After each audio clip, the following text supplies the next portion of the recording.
Atos dos Apóstolos, capítulo 38. Paulo prisioneiro. E logo que chegamos a Jerusalém, os irmãos nos receberam de muita boa vontade. E no dia seguinte Paulo entrou conosco em casa de Tiago, e todos os anciãos vieram ali. Atos capítulo 21, versos 17 e 18. Nessa ocasião, Paulo e seus companheiros formalmente apresentaram aos dirigentes da obra em Jerusalém as contribuições enviadas pelas igrejas gentílicas para o sustento dos pobres existentes entre os irmãos judeus. A arrecadação dessas contribuições havia custado ao apóstolo e a seus cobreiros muito tempo, profunda ansiedade e intenso trabalho. A importância, que excedia em muito a expectativa dos anciãos de Jerusalém, representava muitos sacrifícios e mesmo severas privações da parte dos crentes gentios. Essas ofertas voluntárias traziam a lealdade dos conversos gentios para com a obra de Deus organizada em todo o mundo, e deviam ter sido por todos recebidas com grato reconhecimento. Entretanto, era manifesto a Paulo e seus cobreiros que mesmo dentre aqueles diante de quem agora estavam, havia alguns que eram incapazes de apreciar o espírito de amor fraternal que prodigalizara as ofertas. No primeiro ano da obra do Evangelho entre os gentios, alguns dos irmãos dirigentes de Jerusalém, apegando-se a anteriores preconceitos e modos de pensar, não haviam cooperado sinceramente com Paulo e seus companheiros. Em sua ansiedade por preservar umas poucas formas e cerimônias insignificantes, tinham perdido de vista as bênçãos que poderiam advir a eles e a causa que amavam, mediante um esforço para unir num só todas as partes da obra do Senhor. Embora estivessem desejosos de salvaguardar os melhores interesses da igreja cristã, tinham deixado de manter-se atentos às progressivas providências de Deus e, em sua humana sabedoria, tinham procurado entravar os obreiros com muitas restrições desnecessárias. Assim surgiu ali um grupo de homens que não estavam familiarizados pessoalmente com as circunstâncias difíceis e peculiares necessidades enfrentadas pelos obreiros em campos distantes, e que, entretanto, sustentavam ter autoridade para levar seus irmãos nesses campos a seguir certos e determinados métodos de trabalho. Julgavam que a obra de pregar o Evangelho tinha de ser levada avante em harmonia com suas opiniões.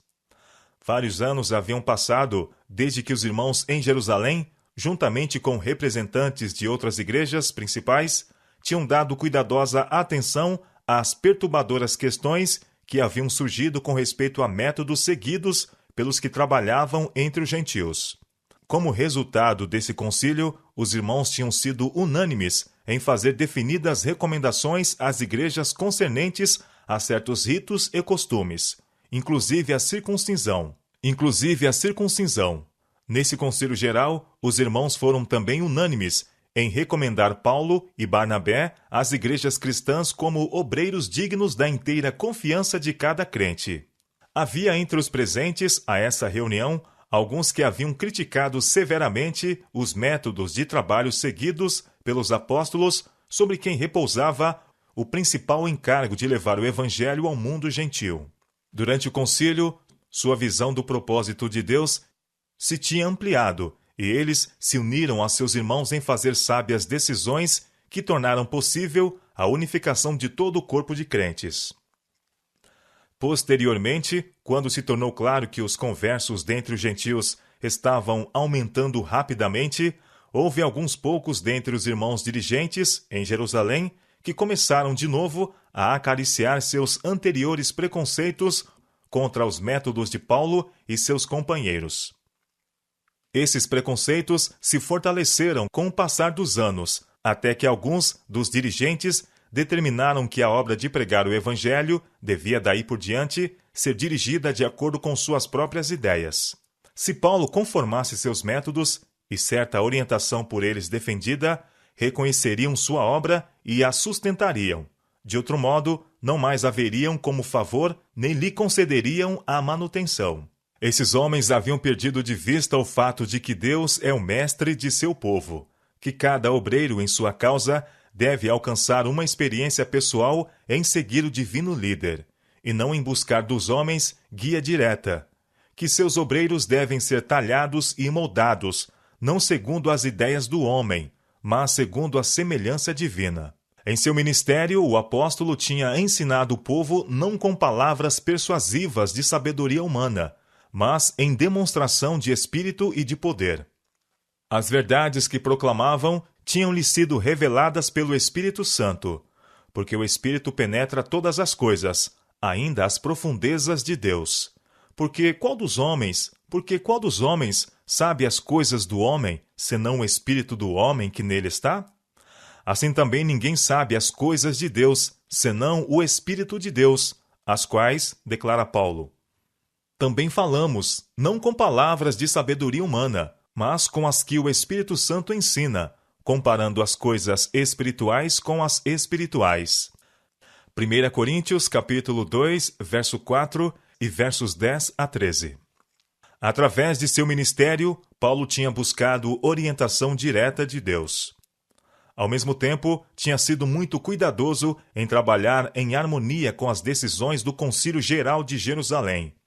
E como resultado, as igrejas eram confirmadas na fé e cada dia cresciam em número. Atos capítulo 16, verso 5. E agora, apesar da falta de simpatia mostrada por alguns, encontrava conforto na tranquila consciência de que havia cumprido o seu dever ao encorajar em seus conversos um espírito de lealdade, generosidade e amor fraternal, como se revelou nessa ocasião nas contribuições liberais que lhe foi possível colocar diante dos anciãos judeus. Após a apresentação das ofertas, Paulo contou-lhes por miúdo o que por seu ministério Deus fizera entre os gentios. Essa exposição de fatos levou ao coração de todos, mesmo dos que tinham estado a duvidar, a convicção de que a bênção do céu tinha acompanhado o seu trabalho. E eles, o ouvindo, glorificaram ao Senhor. Atos capítulo 21, versos 19 e 20. Eles sentiram que os métodos de trabalho seguidos pelo apóstolo levavam à aprovação do céu. As liberais contribuições que tinham perante si acrescentavam peso ao testemunho do apóstolo no tocante à fidelidade das novas igrejas estabelecidas entre os gentios. Os homens que, embora contados entre os que tinham o encargo da obra em Jerusalém, tinham insistido em que se adotassem arbitrárias medidas de controle.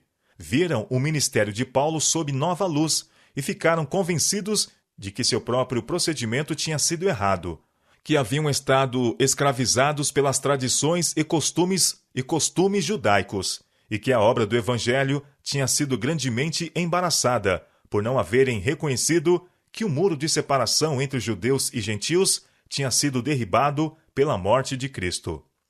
Foi essa uma áurea oportunidade para todos os irmãos dirigentes francamente confessarem que Deus operara por Paulo e que haviam por vezes errado, permitindo que os boatos dos inimigos despertassem neles inveja e preconceito. Mas, em vez de se unirem no esforço a fim de fazer justiça àquele que for ofendido, deram-lhe um conselho que revelava nutrirem ainda a ideia de que Paulo devesse ser em grande parte responsabilizado pelos preconceitos existentes. Não se puseram nobremente ao lado dele para defendê-lo, esforçando-se por mostrar aos desgostosos irmãos onde eles próprios estiveram errados, mas procuraram criar um compromisso aconselhando-o a seguir um caminho que, na opinião deles, removeria toda a causa de equívoco. Bem vês, irmão, disseram em resposta a seu testemunho, quantas dezenas de milhares há entre os judeus que creram, e todos são zelosos da lei, e foram informados a teu respeito que ensina todos os judeus entre os gentios a apostatarem de Moisés, dizendo-lhes que não devem circuncidar os filhos, nem andar segundo os costumes da lei. Que se há de fazer, pois? Certamente saberão da tua chegada. Faze, portanto, o que te vamos dizer. Estão entre nós 4 homens que, voluntariamente, aceitaram voto. Toma-os, purifica-te com eles e faze a despesa necessária, para que raspem a cabeça. E saberão todos que não é verdade o que se diz a teu respeito, e que, pelo contrário, andas também tu mesmo guardando a lei. Quanto aos gentios que creram, já lhes transmitimos decisões para que se abstenham das coisas sacrificadas a ídolos, do sangue da carne de animais sufocados e das relações sexuais ilícitas. Atos capítulo 21, versos 20 a 25. Os irmãos esperavam que, seguindo Paulo o procedimento sugerido, pudesse contrariar de maneira decisiva as falsas notícias concernentes a ele. Asseguraram-lhe que a decisão do concílio anterior, no tocante aos conversos gentios e à lei cerimonial, ainda vigorava. Mas o conselho agora dado não estava em harmonia com aquela decisão.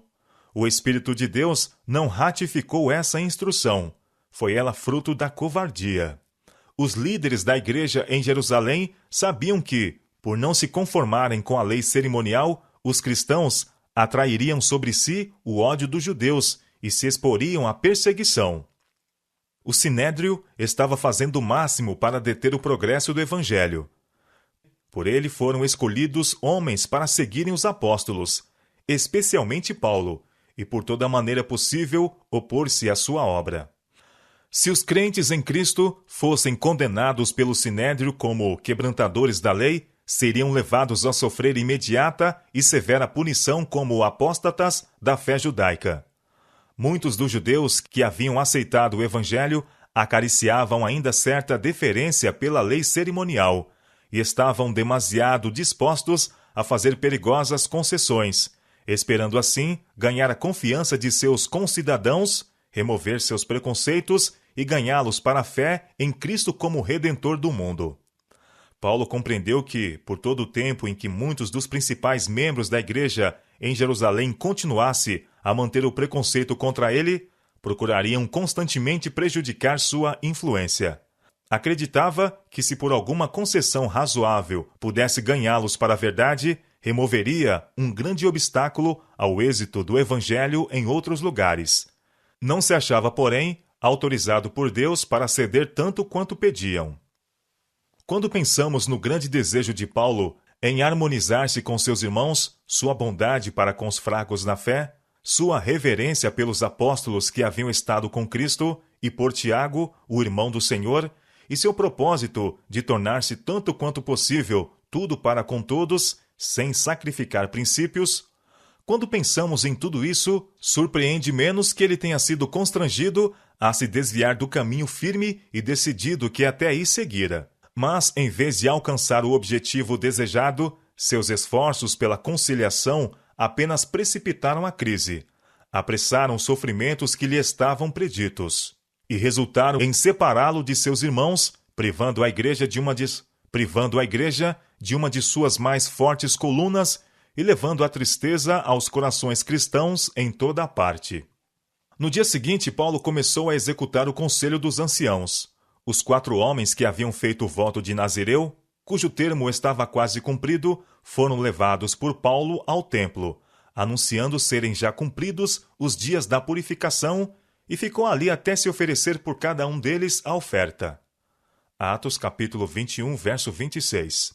Certos dispendiosos sacrifícios para a purificação ainda deveriam ser oferecidos. Os que aconselharam Paulo a dar esse passo não haviam considerado bem o grande perigo a que estaria assim exposto.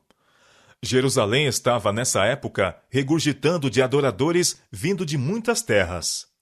Quando, em cumprimento da comissão que lhe fora imposta por Deus, Paulo anunciara o Evangelho aos gentios, visitara muitas das maiores cidades do mundo, e era bem conhecido de milhares que de terras estrangeiras tinham vindo a Jerusalém para assistir à festa. Entre esses, havia homens cujo coração se enchera de amargo ódio contra Paulo, e sua entrada no templo, numa tal ocasião pública, significava arriscar a vida. Por vários dias, entrou e saiu entre os adoradores, aparentemente despercebido. Mas, antes do fim do tempo especificado, ao estar falando com um sacerdote a respeito dos sacrifícios a serem oferecidos, foi reconhecido por alguns dos judeus da Ásia. Com fúria de demônios, precipitaram-se sobre ele clamando: "Varões israelitas, acude! Israelitas, socorro! Este é o homem que por toda parte ensina todos a serem contra o povo, contra a lei e contra este lugar." E como o povo correspondesse ao pedido de auxílio, outra acusação foi acrescentada: E demais disto, introduziu também no templo os gregos e profanou este santo lugar. Atos capítulo 21, versos 27 e 28. Pela lei judaica era crime punível com a morte entrar uma pessoa incircuncisa nos pátios internos do edifício sagrado. Paulo tinha sido visto na cidade em companhia de Trófimo, um éfesio, e conjeturou-se que o houvesse trazido ao templo. Isso ele não fizera, e sendo ele mesmo judeu, seu ato de entrar no templo não era violação da lei. Mas, embora a acusação fosse inteiramente falsa, serviu para despertar o preconceito popular. E como o clamor se levantasse e fosse levado aos pátios do templo, as multidões ali reunidas foram lançadas em violento despertar. A notícia rapidamente se espalhou por Jerusalém, e alvoroçou-se toda a cidade, e houve grande concurso do povo. Atos capítulo 21, verso 30. Que um apóstata de Israel ousasse profanar o templo, na mesma ocasião em que milhares de todas as partes do mundo tinham vindo ali para adorar, despertou as mais violentas paixões da multidão. Pegando de Paulo, o arrastaram para fora do templo, e logo as portas se fecharam. E procurando eles matá-lo, chegou ao tribuno da corte o aviso de que Jerusalém estava toda em confusão. Cláudio Lísias bem conhecia os elementos turbulentos com quem tinha de tratar, e tomando logo consigo soldados e centuriões, correu para eles. E quando viram o tribuno e os soldados, cessaram de ferir a Paulo. Ignorando a causa do tumulto, mas vendo que a raiva da multidão se dirigia contra Paulo, o tribuno romano concluiu que ele deveria ser um certo egípcio rebelde, de quem ouvira falar, e que até aí conseguira escapar de ser capturado. Portanto, ele o prendeu e o mandou atar com 2 cadeias. Ele perguntou quem era e o que tinha feito. De pronto, muitas vozes se levantaram em altas e raivosas acusações. Uns clamavam de uma maneira e outros doutra. Mas, como nada podia saber ao certo, por causa do alvoroço, mandou conduzi-lo para a fortaleza. E sucedeu que, chegando às escadas, os soldados tiveram de lhe pegar, por causa da violência da multidão, porque a multidão do povo o seguia, clamando: "Mata-o!" No meio do tumulto, o apóstolo estava calmo e senhor de si. Seu pensamento permanecia em Deus, e sabia que anjos do céu estavam ao redor dele. Sentia-se indisposto a afastar-se do templo sem fazer qualquer esforço por apresentar a verdade a seus compatriotas. Quando estava para ser conduzido à fortaleza, disse ao tribuno: "É-me permitido dizer-te alguma coisa?" Lísias respondeu: "Sabes o grego? Não és tu, porventura, aquele egípcio que antes destes dias fez uma sedição e levou ao deserto 4.000 salteadores?" Em resposta, disse Paulo: "Na verdade que sou um homem judeu, cidadão de Tarso, cidade não pouco célebre na Cilícia. Rogo-te, porém, que me permitas falar ao povo." O pedido foi satisfeito, e Paulo, pondo-se em pé nas escadas, fez sinal com a mão ao povo. O gesto atraiu a atenção deles, enquanto seu porte impunha respeito. E feito grande silêncio, falou-lhes em língua hebraica, dizendo: "Varões, irmãos e pais, ouve agora a minha defesa perante vós." Ao soarem às famílias palavras hebraicas, maior silêncio guardaram, e no completo silêncio, ele continuou: "Eu sou judeu, nasci em Tarso da Cilícia, mas criei-me nesta cidade, e aqui fui instruído aos pés de Gamaliel, segundo a exatidão da lei de nossos antepassados, sendo zeloso para com Deus, assim como todos vós o sois no dia de hoje." Atos capítulo 22, verso 3.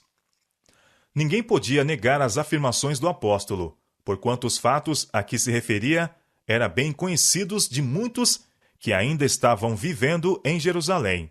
Falou então de seu antigo zelo em perseguir os discípulos de Cristo, até mesmo a morte, e narrou as circunstâncias de sua conversão, contando a seus ouvintes como seu próprio orgulhoso coração tinha sido levado a se render ao crucificado Nazareno. Tivesse ele procurado entrar em discussão com seus oponentes e ter-se-iam recusado teimosamente a ouvir suas palavras. Mas o relato de sua experiência foi acompanhado de um convincente poder que naquele momento pareceu abrandar e subjugar-lhes o coração. Ele procurou então mostrar que não tinha entrado de livre escolha na obra pelos gentios. Havia desejado trabalhar por sua própria nação. Mas nesse mesmo templo, a voz de Deus lhe falara em santa visão, dirigindo o seu caminho aos gentios de longe. Até esse momento o povo escutou com toda a atenção. Mas quando Paulo chegou em sua história ao ponto em que fora designado como embaixador de Cristo aos gentios, seu furor irrompeu de novo. Acostumados a considerarem-se como o único povo favorecido por Deus, não estavam dispostos a permitir que os desprezados gentios participassem dos privilégios que até então tinham sido considerados exclusivamente deles. Erguendo suas vozes mais alto que a do orador, clamaram. E clamando eles, e arrojando de seus vestidos, e lançando pó para o ar, o tribuno mandou que o levassem para a fortaleza, dizendo que o examinassem com açoites, para saber por que causa assim clamavam contra ele. E quando o estavam atando com correias, disse Paulo ao centurião que ali estava: É-vos lícito açoitar um romano sem ser condenado? E ouvindo isto, o centurião foi e anunciou ao tribuno, dizendo: Vê o que vais fazer, porque este homem é romano. E vindo o tribuno, disse-lhe: Dize-me, és tu romano? E ele disse: Sim. E respondeu o tribuno: Eu com grande soma de dinheiro alcancei este direito de cidadão. Paulo disse: Mas eu sou de nascimento. E logo dele se apartaram os que o haviam de examinar, e até o tribuno teve temor, quando soube que era romano, visto que o tinha ligado. E no dia seguinte, querendo saber ao certo a causa por que era acusado pelos judeus, soltou-o das prisões e mandou vir os principais dos sacerdotes e todo o seu conselho. E trazendo Paulo, o apresentou diante deles. Atos capítulo 22, versos 22 a 30. O apóstolo deveria agora ser julgado pelo mesmo tribunal de que ele próprio fora membro antes de sua conversão. Estando perante os príncipes judeus, seu porte era calmo e o rosto revelava a paz de Cristo. E pondo Paulo os olhos no conselho, disse: Varões irmãos, até o dia de hoje tenho andado diante de Deus com toda a boa consciência. Ao ouvirem estas palavras, reacendeu-se-lhes o ódio, e o sumo sacerdote, Ananias, mandou aos que estavam junto dele que o ferissem na boca. A essa ordem desumana, Paulo exclamou: Deus te ferirá, parede branqueada. Tu está aqui assentado para julgar-me conforme a lei, e contra a lei me mandas ferir? E os que ali estavam disseram: Estás injuriando o sumo sacerdote de Deus? Com sua cortesia costumeira, Paulo respondeu: Não sabia, irmãos, que era o sumo sacerdote, porque está escrito: Não dirás mals do príncipe do teu povo. E Paulo, sabendo que uma parte era de saduceus e outra de fariseus, clamou no conselho: Varões irmãos, eu sou fariseu, filho de fariseu. No tocante à esperança e ressurreição dos mortos, sou julgado. E havendo dito isto, houve dissensão entre os fariseus e saduceus, e a multidão se dividiu. Os dois partidos começaram a discutir entre si, e assim se quebrara a força de sua oposição contra Paulo. Levantando-se os escribas da parte dos fariseus, contendiam, dizendo: Nenhum mal achamos neste homem, e se algum espírito ou anjo lhe falou, não resistamos a Deus. Atos capítulo 23, versos 1 a 9. Na confusão que se seguiu, os saduceus esforçavam-se ardorosamente para apoderar-se do apóstolo, para que o pudessem matar, e os fariseus estavam igualmente empenhados em seus esforços para o proteger. O tribuno, temendo que Paulo fosse despedaçado por eles, mandou descer a guarda, para que o tirassem do meio deles e o levassem para a fortaleza. Atos capítulo 23, verso 10. Mais tarde, enquanto refletia sobre as experiências decisivas daquele dia, Paulo começou a recear que sua conduta pudesse não ter sido agradável a Deus. Seria afinal que houvesse cometido um erro visitando Jerusalém? Teria seu grande desejo de estar em união com seus irmãos levado a esse desastroso resultado? A posição que os judeus, como povo professo de Deus, ocupavam perante um mundo incrédulo, causava ao apóstolo intensa angústia de espírito. Como os considerariam esses oficiais pagãos? Alegando ser adoradores de Jeová e exercendo o sagrado ofício, entregaram-se, não obstante, ao controle de uma ira irrazoável e cega, procurando destruir até mesmo a seus irmãos que ousavam diferir deles em fé religiosa, e tornando o seu mais solene conselho deliberativo numa cena de batalha e selvagem confusão. Paulo sentia que o nome de seu Deus tinha sido desonrado aos olhos dos pagãos. E agora estava ele na prisão, e sabia que seus inimigos, em sua desesperada maldade, recorreriam a todos os meios para dar-lhe a morte. Seria o caso de estar sua obra pelas igrejas terminada, e que lobos vorazes estivessem para se introduzir nela? A causa de Cristo estava muito perto do coração de Paulo, e com grande ansiedade pensava nos perigos das igrejas espalhadas, expostas como estavam às perseguições de homens, precisamente como os que encontrara no conselho do Sinédrio. Com angústia e desfalecimento, chorou e orou. Nessa hora tenebrosa, o Senhor não se esqueceu de seu servo. Guardara-o da multidão assassina nos pátios do templo. Estivera com ele perante o conselho do Sinédrio. Com ele estava na fortaleza. E se revelou como a sua fiel testemunha em resposta às fervorosas orações do apóstolo.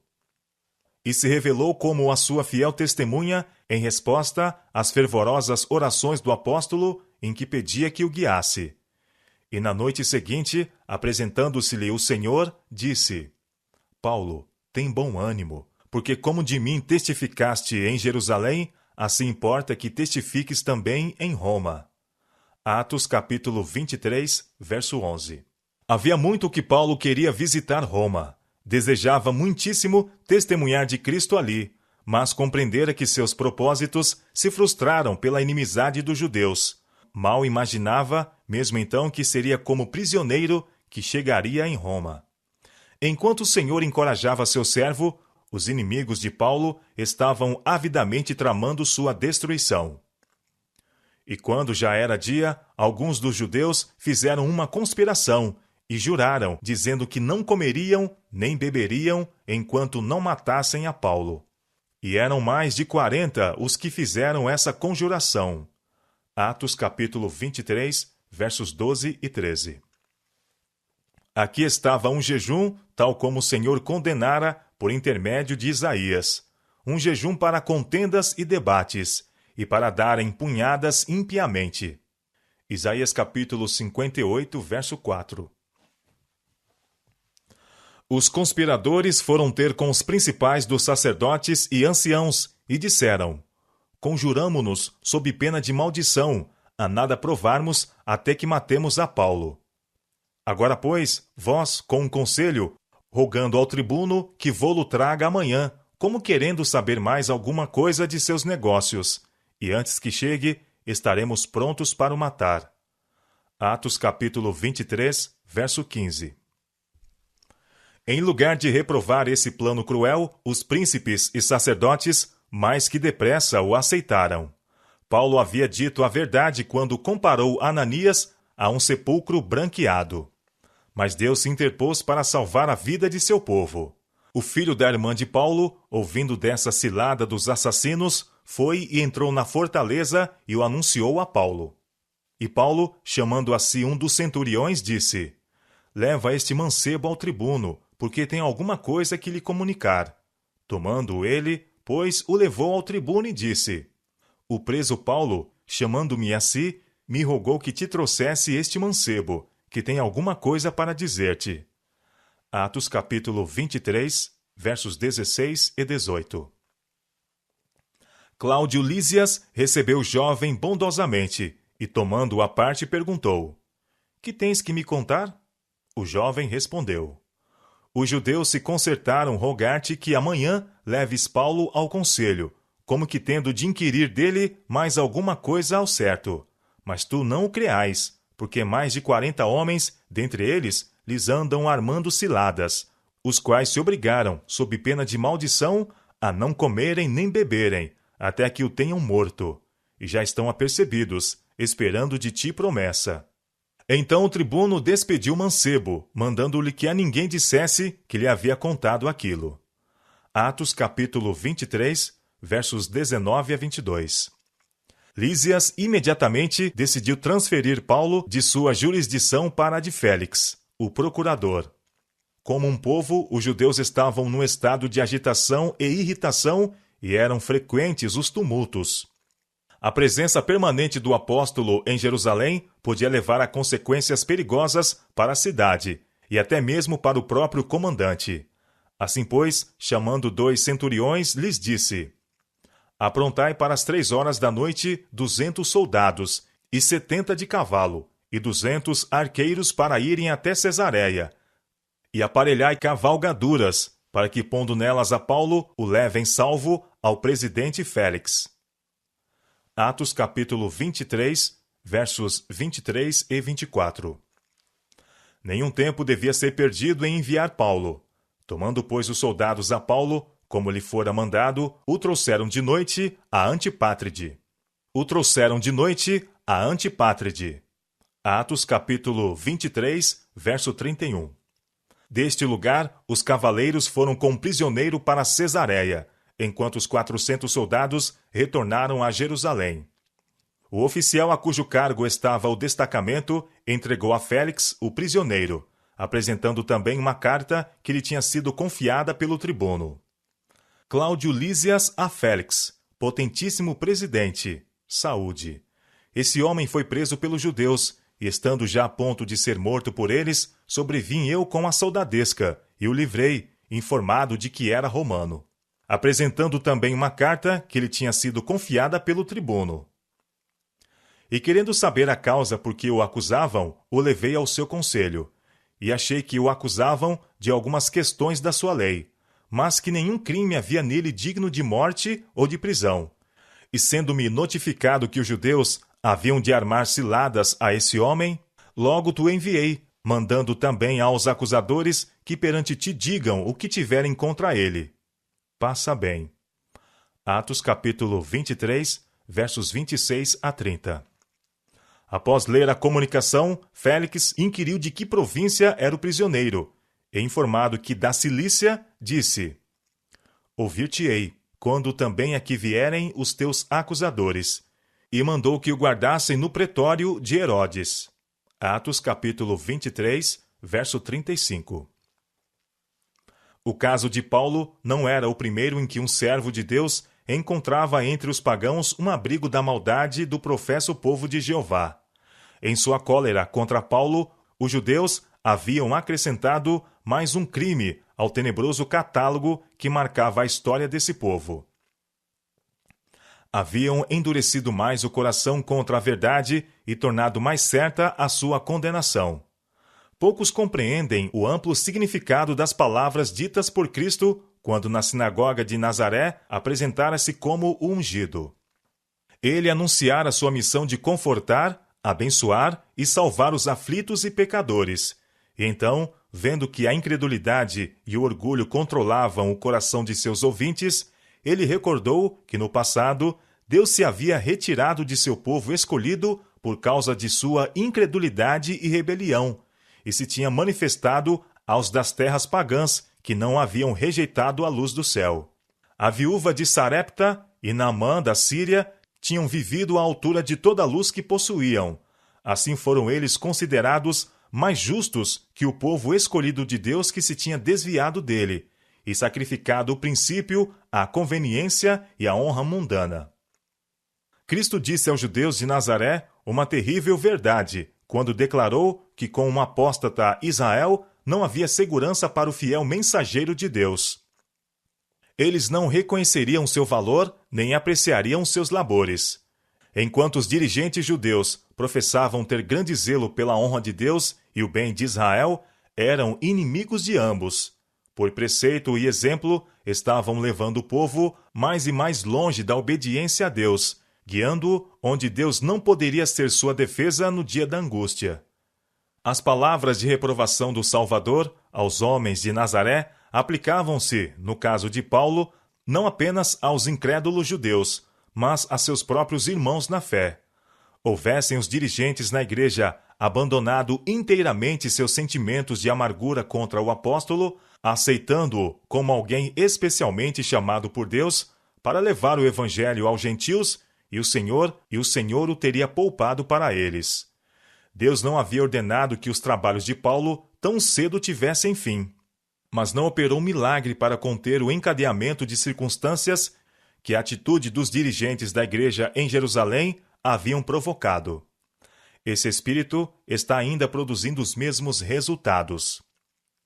A negligência em apreciar e aproveitar as provisões da divina graça tem privado a igreja de muitas bênçãos.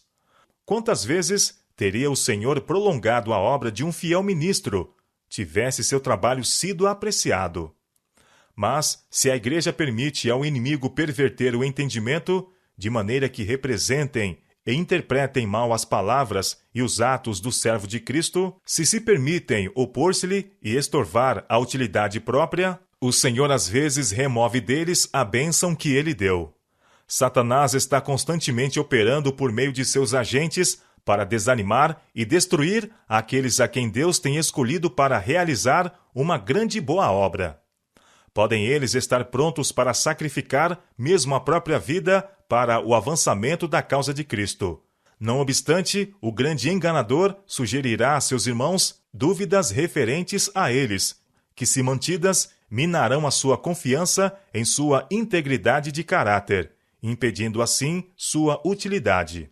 Muitas vezes ele alcança êxito em acarretar sobre eles, por intermédio de seus próprios irmãos, tal tristeza de coração que graciosamente se interpõe para dar repouso a seus perseguidos servos. Depois que as mãos estão dobradas sobre o peito que já não vibra, quando a voz de advertência e encorajamento está em silêncio, então os obstinados podem ser despertados para ver e apreciar a bênção que repeliram. Sua morte pode realizar o que sua vida não conseguir fazer.